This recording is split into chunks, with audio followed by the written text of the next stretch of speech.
না, এখনো পর্যন্ত মেন দোষীরা ধরা পড়লো না। সংস্কারের নাম করে সব তথ্য লুটে পুটে নিচ্ছে। একদিকে প্রতিবাদ মিছিল আর একদিকে কলেজ ভাঙচুর। মানা যাচ্ছে না আর। এদিকে দেখবি দোষীরা ভালো মানুষ আছে ঘুরে বেড়াচ্ছে হয়তো। ধরা পড়বে বাপি, ঠিক ধরা পড়বে। ধরা পড়ার আগে ধামা চাপানা পড়ে যায়। আজকাল যে অবস্থা। অত সহজ নয় গো বাপি, আমরা ধামাচাপা পড়তে দেব না। বাংলা থেকে শুরু করে গোটা ভারতের জনসাধারণ এই আন্দোলন রূপী যুদ্ধক্ষেত্রে নেমে পড়েছে অন্যায়ের বিরুদ্ধে ন্যায়ের বিচার করতে।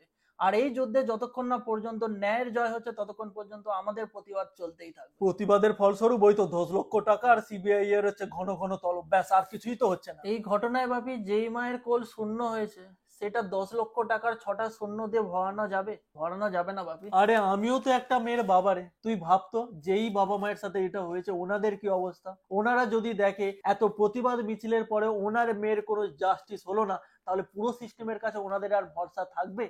সত্যমেব জয়তে এটার আর মান থাকবে?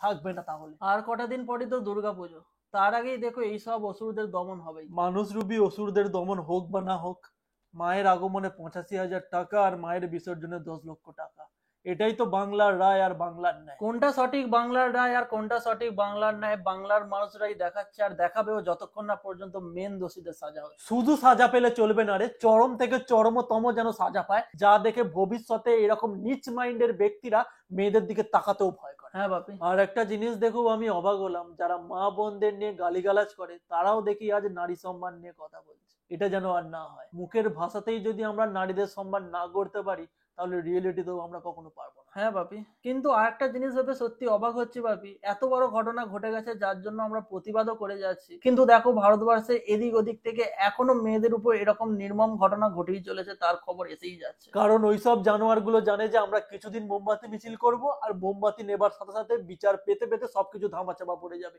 তাই তো ওদের সাহস বেড়েই চলেছে। আমরা তো আমাদের স্বার্থ মতো যেভাবেই হোক প্রতিবাদ চালিয়েই যাচ্ছি। হ্যাঁ, কিন্তু এই প্রতিবাদ যেন শুধুমাত্র কন্টেন্ট আর টিআরপি বানানোর মাধ্যম নয় পড়ে থাকে।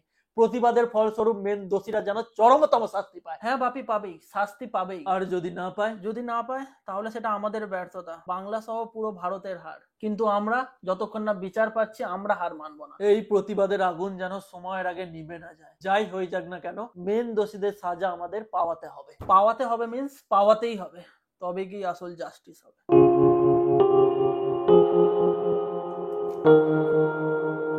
আর ভিডিওটা শেষ করার আগে আমি জাস্ট আরেকটা কথা বলতে চাই, যেসব অভিনেতা আর অভিনেত্রীরা এই ঘটনার পাশে রয়েছেন তাদের প্রতি আমার মন থেকে অনেকটাই রেসপেক্ট, কিন্তু হ্যাঁ, পাশে থাকার নাম করে প্লিজ এরকম হাস্যকর কিছু ঘটনা ঘটাবেন না। আপনাদের মতো গুণীবান ব্যক্তিরা যে প্রতিবাদের সঙ্গে রয়েছেন এটাই যথেষ্ট।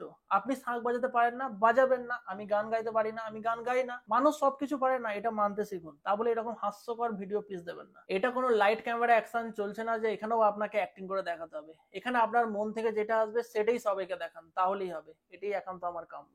আর হ্যাঁ, আমাদের প্রতিবাদ চলছে, চলবে।